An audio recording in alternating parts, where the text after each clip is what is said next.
mbokk yi Café Info tey ji ci suba ni ñu koy defee fajar gu jot Arouna Fall lañ ci àndal Arouna ñu ngi lay nuyu gërëm la ci sa teewaay tey ci yeewu leen bi c'est pas la première fois mais ci yeewu leen 3 bi tey nga doog a ñëw àndandoo ci ak ñun ñu ngi lay nuyu et puis di la souhaiter un bon anniversaire je pense que di nga njëkk a tontu d'abord parce que ñoom ils comprennent pas lan moo tax ma wax le joyeux anniversaire. Merci Pape Cheikh. Merci pour cette invitation. Joyeux anniversaire parce que aujourd'hui le groupe Futurs Médias fête globalement ses 13 ans. Mais au-delà de ces 13 ans, le site igfm.sn, j'expliquerai ça pourquoi, fête ses 2 ans. Donc merci pour joyeux anniversaire à vous aussi et à tout le groupe. Super voilà je rappelle que yow la ñu dénk site bi nga xamante ni mooy www.gfm.sn di suñu site internet defe naa def na ñaari at mu nekk ci réew mi tey bu ñu naan crédibilité ci wàllu joxe xibaar boo ko dee méngale ak yeneen i site xasuñu waaye dañu gis ni gfm.sn ay xibaar yu dëggute wóor lay joxe donc am na benn woy boo xamante ni site bi am na ko xam naa ni ci kanam dinañ ci waxtaan tuuti mais en attendant ak Arouna Fall comme Café Info ak ay sujet am tey ñu waxtaane li nga xamante ni d'abord moo jëm ci Djiboka mi ñuy waxtaane boobu ba tey alors loolee daanaka kaala parce que boobu ba tey tax na ba débat wu transhumance dellu si waat lan la ñu war a comprendre ci cas Djiboka par exemple. Voilà donc merci Pape Cheikh je pense que le cas Djiboka en réalité n'est pas réellement un cas. ñu koy def cas ce sont ceux qui sont réellement qui constituent un cas à mon avis. D'accord kon jarul woon coow li mu indi yëpp. parce que quand même xam nga boo nekkee observateur. politique. il faut ngay am élément concret de fait pour que mën a analyser réellement la situation. Djiboka c'est quelqu'un qu'on a suivi que moi j'ai suivi depuis 2000. Moom sa démarche c'était quoi depuis 2000 entre les deux tours quand il a décidé à la grande surprise générale de soutenir Abdou Diouf à la place de maître Abdoulaye Wade. Donc c'est à partir de ce jour-là que les gens ont commencé à dire que ce gars-là vraiment c'est pas la peine et tout. Mais à sa sortie quelques jours après la perte du pouvoir du Parti socialiste. lu mu wax Sénégalais quand les journalistes lui ont tendu son micro pour dire que attends toi maintenant c'est fini c'est ta mort politique. Mais qu'est-ce qu'il a dit? Il dit attention moi je vais rebondir. C'est ça qu'il avait dit. Il dit qu'il va rebondir. Donc man ay kàddu yu ñu fàtte woon. C'est ça. Donc souvent les gens je ne sais pas s'ils sont amnésiques ou quoi. Ils ont tendance à oublier certains qui. Donc quand il va rebondir ba léegi nii man je considère que il est toujours dans cet élan de rebondissement. D'accord. Donc à chaque fois que les gens pensent que le gars il est mort politiquement moom mu génn feneen def beneen kii. Donc parce que bizarrement donte moom comme on dit mag la ci wàllu politique kaddu yooyu fàtte woon nañu ko parce que ba tey dégguma ci benn débat wala benn yéenekaay wax la mu waxoon parce que loolu moo indi peut-être lii mu def nii waaye boobu ba tey est-ce que jaroon na wax ji mu indi yëpp tolle bi mu am yëpp Djiboka dem na rejoindre président Macky Sall est-ce que jaroon na engouement laa ko lu tudd xaw ma nu mu tudd est-ce que jaroon na lii voilà est-ce que à mon avis jaru ko parce que c'est très simple. Le président de la République qui est la plus haute autorité a tenu dans le cadre d'une manifestation à lui tendre la main publiquement. C'était lors de l'inauguration du siège de la Sonatel. Mais en le faisant Djiboka en fond politique il dit que de toute façon l'appel de Macky xam naa ne il rigole, il n'est pas sérieux dans ce qu'il dit. Mais le président de la République a joint l'acte à la parole, il a pris la peine de venir le voir ici à côté, nuitamment, sans trop de protocole. Maintenant, pour dire que, doyen, j'ai besoin de toi, j'ai besoin de ses conseils. Et je pense que Djiboka, qu'on le veuille ou pas, c'est quelqu'un qui a vraiment de l'expérience. Très expérimenté en politique depuis que nous sommes petits, on le voit déjà nous. Du temps du Parti socialiste, il a occupé combien de postes ministériels? Ministère de l'Intérieur, Intérieur, Éducation nationale, coopération et mais nit kooku boo ko amee quelles que soient vos différences politiques si tu penses qu'il peut t'apporter quelque chose, je pense qu'il faut mettre de côté cette façon de faire de la politique, cela veut dire la politique nihiliste, dire non, mais s'il y a quelqu'un qui est de l'autre côté qui peut t'apporter quelque chose pour la bonne marche du pays, mais il faut avoir l'humilité d'aller vers cette personne. Et moom tamit en tant que républicain, il n'a pas fait dans ce rejet total. Tu veux dire que le président Macky Sall il a bien fait d'aller dem ci Djiboka wax ak moom. Bah oui, je pense bien, parce qu'en tant que chef de l'État, s'il pense que il y a des compétences, qu'il soit dans l'opposition ou dans tout autre bord, qui peuvent lui apporter quelque chose, mais il faut aller vers ces gens-là. Ouais. Maintenant, ces gens-là aussi, il faut qu'ils comprennent qu'on est avant tout, avant d'être des opposants, on est avant tout des Sénégalais. Ok. Notre seul objectif, c'est que demain, que ce Sénégal soit vraiment un Sénégal où il fait bon de vivre, un Sénégal où partout où tu vas, tu es fier d'être Sénégalais. Et ça, c'est pas les autres qui peuvent nous le amener, c'est d'abord nous, ce sont eux d'abord les acteurs politiques qui sont là, qui peuvent le faire.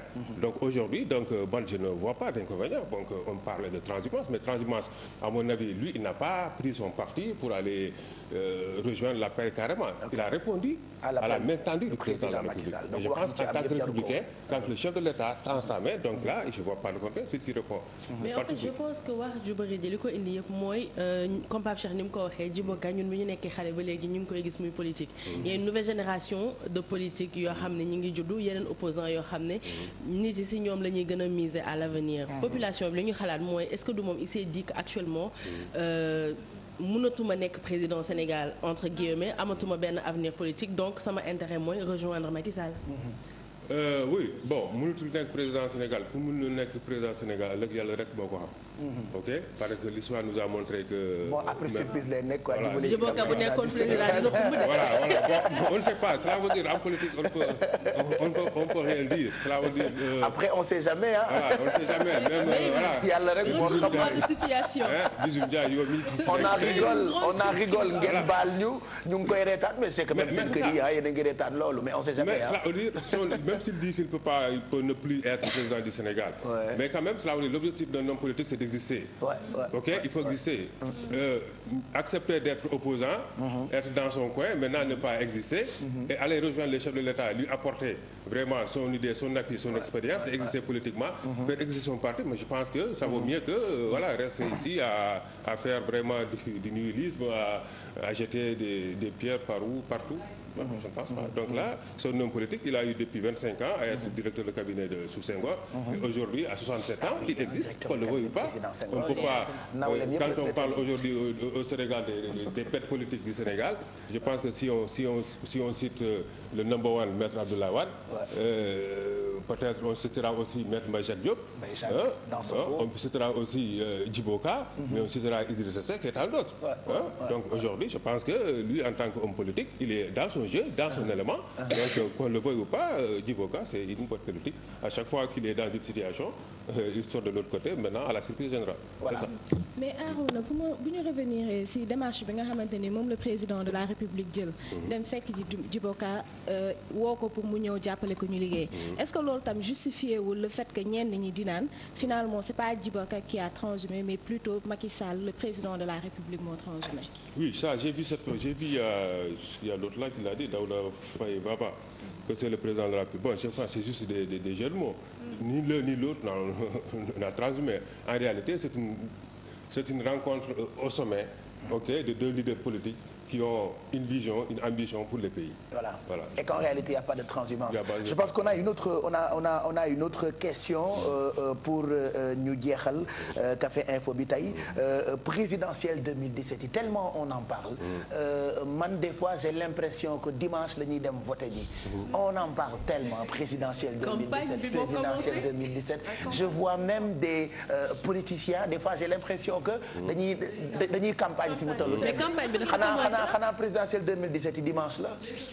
Mais waxuma la dimanche xam naa mais je sais que jege si na parce qu'en réalité si tout se passe bien si le président de la République respecte son engagement de faire un mandat de 5 ans normalement en février 2017 on devait pouvoir tenir les élections aussi au Sénégal donc février 2017 pratiquement on est à un an 6 mois donc pratiquement affaire bi ñëw na. Donc tu trouves normal oui mais il faut que les gens parlent si je trouve tout à fait normal que les gens parlent mais aujourd'hui le cas qui fait bruit, c'est le cas du Parti socialiste. Même ce matin, tout à l'heure, en suivant un peu la revue de presse, il y a un journal de la place, en l'occurrence le Direct Info, qui parle de coup d'État rampant, faisant allusion à ce coup d'État rampant entre Idrissa Seck et Maître Abdoulaye Wade. Je pense bien que, historiquement, bu dee coup d'état rampant la. Autant quand je rappelle que c'était Mohamed Saleh. Qui était du côté de Wade en son temps, qui était le premier à avoir tenu ce discours que en réalité Idrissa Seck est en train de préparer un coup d'état rampant qui est devenu maintenant debout contre Maître Abdoulaye Wade. Et quelques jours après, bon, on a suivi. C'était vraiment le départ de Idi de son poste de Premier ministre, l'histoire des chantiers de Thiès qui a été agité, tout ça vraiment pour que mettre fin à ce compagnonnage. Maintenant, si on applique peut-être, si le direct info dit qu'il y a un coup d'état rampant entre Tanor et qui, maintenant il faut qu'on s'attende aussi à ce que peut-être l'un d'eux quitte la navire. D'accord. Donc c'est entre Khalifa Sall parce que direct info mu ngi ñuy xamal ni Khalifa Sall sur les traces de Idi, donc li nga nettali léegi nii ci période boobu noonu Idrissa Seck li mu doon ruumandaat loolu la ñuy yéenekaay bi di xamal ni Khalifa Sall bu parti socialiste itam loolu lay ruumandaat ci suuf. Voilà, mais ça pourquoi les gens le disent? Parce qu'aujourd'hui les gens disent qu'ils ne peuvent pas comprendre que le parti socialiste ne tienne pas un discours clair sur sa participation ou non à la présidentielle de 2017. Ah, d'accord. Okay. Moi, à mon avis, peut-être le Parti socialiste ne l'a pas dit, mais Ousmane Tanor Dieng, en tant que secrétaire général du parti, il a été très clair. Il dit que lui, il ne sera plus candidat du Parti socialiste à une quelconque élection présidentielle. D'accord. Ça, il l'a dit. Il a été très clair. Et voilà, donc ça, il l'a dit en février 2013, lorsque la commission des réformes institutionnelles ont déposé leurs conclusions. Maintenant, dans ces conclusions, il y avait un article qui limitait le mandat au maximum 70 ans. Donc lui, mathématiquement, en 2017, il aura 70 ans. Les gens lui ont demandé, donc vous êtes out d'office. Il dit que non, c'est pas la peine que je sois out, mais de toute façon, moi, je ne serai pas candidat. Maintenant... Il ne pourra même pas. Voilà, il ne pourra même pas. Maintenant, il n'est pas candidat. Mais est-ce que cela veut dire que le Parti socialiste ne sera pas candidat? Lui, en tant que secrétaire général du parti, il a le droit de dire qu'il n'est pas candidat. Mais est-ce que son parti sera pas candidat? Après, ce n'est pas que le Parti socialiste par rapport à la présidentielle 2017. Il y a aussi l'AFP. Ben voilà, il y a aussi le cas de l'AFP, Moustapha Niasse aussi. Mais lui, c'est quelqu'un qui a très tôt clarifié les choses. Un an après son compagnonnage avec Macky, qu'est-ce qu'il a dit? Il dit que Macky Sall a été élu au second tour avec 65% des voix. Quiconque tente de s'opposer à cela, bon, il avait dit en wolof, soit da ngaa weddi yàlla. bu dee jullit nga jarul ngay dem jàkka ji. bu dee chrétien nga jarul ngay dem église. Moustapha waxoon loolu ginnaaw bi mu jooyee ba ñu ko falee président pour lui moom c'est affaire bi c'est Macky, donc vraiment il le soutient totalement et entièrement. Donc ba léegi moom il est dans cette logique. Donc s'il vient pour dire que lui il ne peut pas se présenter contre Macky Sall, et que certains des éléments de son parti, ils ont le droit de dire que ok, tu veux ne pas te présenter, mais nous on a nos ambitions. Après ñun li ñuy jaaxal à chaque fois qu'il y a élection ci Sénégal, AFP ak PS daanaka ñoom ñooy parti yi nga xamante ni on peut mën nañ leen tuddee sax parti VIP yi quoi en fait. Oui, mais parti VIP parce que ce sont des partis historiques. Ah, oui. Bon, je parle du Parti socialiste par exemple. Maintenant aujourd'hui les gens, je pense que même si Khalifa Sall, bon, on le dit qu'il peut être le candidat potentiel du Parti socialiste. Oui. Bon, ok, c'est toujours jouable, hein. Parce que quand même à la dernière élection présidentielle, boo xoolee la candidature de Ousmane Tanor Dieng dans le cadre de Benno ak Tanor, c'était pratiquement à quelques semaines de la présidentielle. Ok, c'était pas un avant. Parce qu'aujourd'hui, le Parti socialiste quand même est un parti bien structuré. Ok, même bu ñu bàyyee sax à 2-3 mois pour dire que voici notre candidat, ils n'ont pas ce problème de mobiliser le truc parce que il suffit simplement qu'ils claquent les doigts au niveau de la base que les gens se mobilisent. Mais maintenant après, ce sont les électeurs qui vont trancher. Voilà, je pense que yooyu am na ci solo yooyu la ñu bëgg ci Café Info pour que yéen ñi nga xamante ni yéen a xëy duñu seetaan ngeen gën a mën a comprendre actualité. Donc tey Arouna Fall gindi nañu ci li ñu tuddee cas Djiboka ak loolee am transhumance ou pas, en tout cas coow li bëri na, mais lim ñu wax mënees nañu ko comprendre. Présidentielle 2017 ñu waxtaane waajtaay beeg ñaari parti yi nga xamante ni on les appelle peut-être ay ténors ci wàllu politique, muy Parti socialiste ak AFP. li nga ñu ci wax itam comprendre nañu ko. 8h jot na, Fatou Kiné mu ngi waajal pour journal bi. On va finir ak 2 ans yu site internet bi di www.gfm.sn. c'est notre site internet. sànq maa ngi koy wax lan mooy secret wu site bi, parce qu'à chaque fois on se rend compte que c'est l'un des rares sites internet yu nekk fii ci Sénégal di joxe de vraies infos, ay xibaar yoo xamante ni ku ko lire dafay nekk lu dëgg te wóor. waaw mais le secret site bi c'est que bon on n'a pas de secret en réalité. D'accord. Le seul secret qu'on a, c'est le travail. Ok. Cela veut dire balaa ñuy ñëw avant que le site ne démarre, on avait l'habitude de voir ici des sites qui font ce qu'on appelle du copier-coller, qui ne faisaient pas de la production. Ok, la plupart des sites qui étaient là, 90% de leur contenu, ils les prenaient dans des supports des groupes Futurs Médias, soit les textes de l'Observateur, ou les vidéos de la TFM, ou les audios de la RFM. Bon, nous, quand on est venu avec notre plateforme, certes, tous ces éléments, on les retrouve, mais on a créé ce qu'on appelle une rédaction indépendante et autonome, avec une équipe de jeunes journalistes. Ça, je tiens à le souligner, parce qu'on a démarré quand même avec des stagiaires. Ça, vraiment, c'était pas évident de le faire. Et ça, je tire le chapeau au directeur Charles Faye, qui a eu vraiment le courage de porter ce projet. Il n'est pas là aujourd'hui, il est en mission en Chine. Normalement, moi, je ferai taxaw tey maintenant pour développer ce que je suis en train de faire. Mais il m'a fait confiance. Vraiment, je pense que toute l'équipe est fière de toi. Parce qu'aujourd'hui, si on est là, c'est parce qu'il a réussi quand même à avoir une chose. Parce que ce n'était pas évident, partir de rien et arriver à ce niveau. Donc, dans cette rédaction, chaque matin, on se réunit, on va sur le terrain, on collecte, on traite et on diffuse.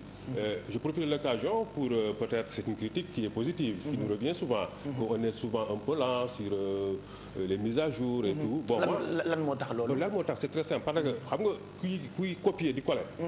bokkul ak kuy dem. di liggéey di gëstu di kii. Parce que moi je dis que par exemple ce site-là il faut, moi je le considère comme étant une constitution. Cela veut dire une constitution on la tripotille pas. Cela veut dire balaa ñuy dugal dara il faut qu'on soit sûr que quand on le met, ok, on va pas après 2 minutes venir le retirer. C'est de là que vient la crédibilité voilà, en fait. Le fait qu'on vérifie les informations avant de les diffuser. C'est simple ça. Des fois, moi je peux avoir des informations qui, donc c'est sûr que c'est des informations béton.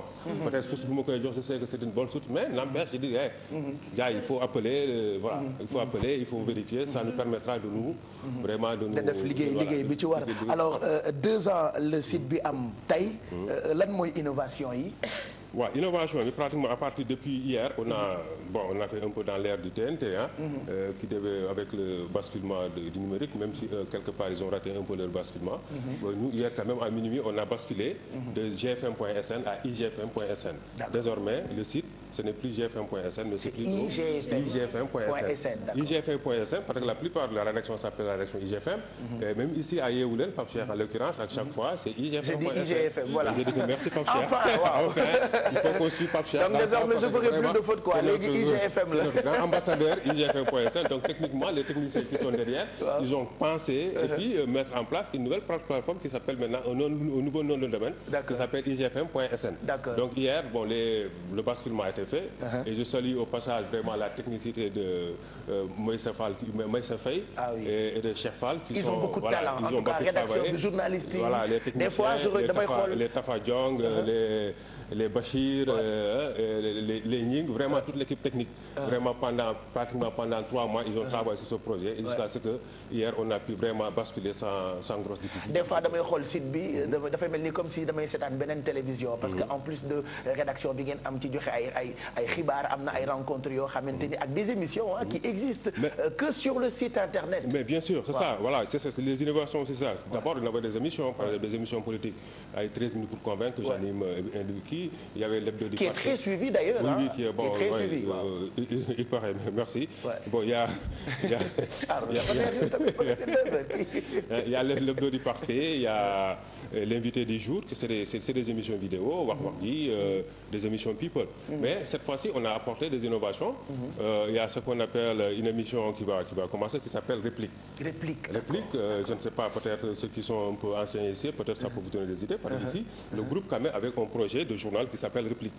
Wow. Okay? Bon, ce projet n'a pas vu le jour, peut-être compte tenu d'un certain nombre de situations. Voilà, qu'on n'aura pas vraiment le temps de développer. Mais aujourd'hui, pourquoi on a créé ce Réplique? Parce qu'aujourd'hui, on a remarqué dans la presse sénégalaise que souvent les données citoyens font l'objet d'attaques gratuitement. Et ils n'ont pas la possibilité de répliquer. Ok? Alors que toi, en tant que journaliste, dans les écoles de formation, on te dit, quand une personne est attaquée et qu'il t'envoie un droit de réponse, il y a le droit de publier ce droit de réponse. Dans les mêmes conditions que le premier papier qui est publié. Mais la plupart du temps, les gens nous envoient, et bon, je dirais nous, parce que c'est nous là. Ok? Mais bon, qu'est-ce qu'on fait? On essaie de colmater jël ci droit de réponse lu ñu arrangé xam nga lu ñu arrangé ñu teg ko lu fale et puis finalement yow mi envoyé ce droit de réponse bi sax da ngay regretter lu tax nga envoyé ko. Parce que ça c'est on foule au pied les règles les plus élémentaires de ce métier. Donc aujourd'hui avec réplique tous citoyens qui désormais est attaqué et que les gens ne donnent pas ton droit de répliquer, tu viens chez nous et puis boo ñëwee ñu dalal la jox la suñu micro nga wax ba kii après on publie ça sur le site. ñu ngi lay gërëm bu baax Arouna Fall. Je rappelle que tey toute la journée site bi détail il y a aussi beneen nouvelle ci émission bu bees qui s'appelle ils sont partis ils sont revenus waaw ils sont revenus j'ai vu aussi la bande annonce hier. Voilà donc c'est quoi, c'est que désormais chaque semaine on va à l'aéroport pour voir les Sénégalais qui sont partis en voyage, ok, muy célébrités, hommes politiques ou Sénégalais lambda qui retournent de voyage. Ok, on va avec vous, on monte avec vous dans votre voiture et vous nous racontez un peu ce que vous êtes partis faire, ce que vous avez vu, partagez avec nous votre album, voilà. Parce qu'aujourd'hui on s'est rendu compte que yow boo demee voyage da ngay ñëw mais tu veux raconter beaucoup de choses, mais pratiquement le sang est réduit, peut-être ce soir avec les bijoux et les trucs, alors que tu peux le faire avec le maximum de Sénégalais possible. Donc on le fera ça dans un premier temps. Peut-être progressivement on ira à la gare routière Bon Maraîcher, on ira aussi à la gare maritime de Qui, parce qu'aujourd'hui au Sénégal quand même il y a aussi ce qu'on appelle des endroits qui sont vraiment aussi vendables. Il faut que les Sénégalais apprennent aussi à aller dans ces coins et quand ils reviennent vraiment qu'on les prenne et puis qu'on vende aussi à notre manière la destination Sénégal. Voilà mu ngoog mais merci Arouna ñu ngi lay gërëm bu baax a baax mu nekkoon ay information yoo xamante ni jëm na ci innovation yi surtout tey ji nag le site internet bi GFM la tuddoon waaye léegi mu ngi tudd igfm.sn tey ji la am 2 ans donc yéen ñi nga xamante ni yéen a am habitude di ko yër ñu ngi leen di gërëm ci seen fidélité yéen ñi ko dul yër d'habitude c'est le moment ou jamais d'en profiter parce que lépp loo xamee ni jëm na ci wàllu xibaar yu wér te wóor site boobulee moo koy joxe et je rappelle que ci site bi l'information c'est en temps réel donc muy www.igfm.sn jërëjëf Arouna Fall. Merci mbokk yi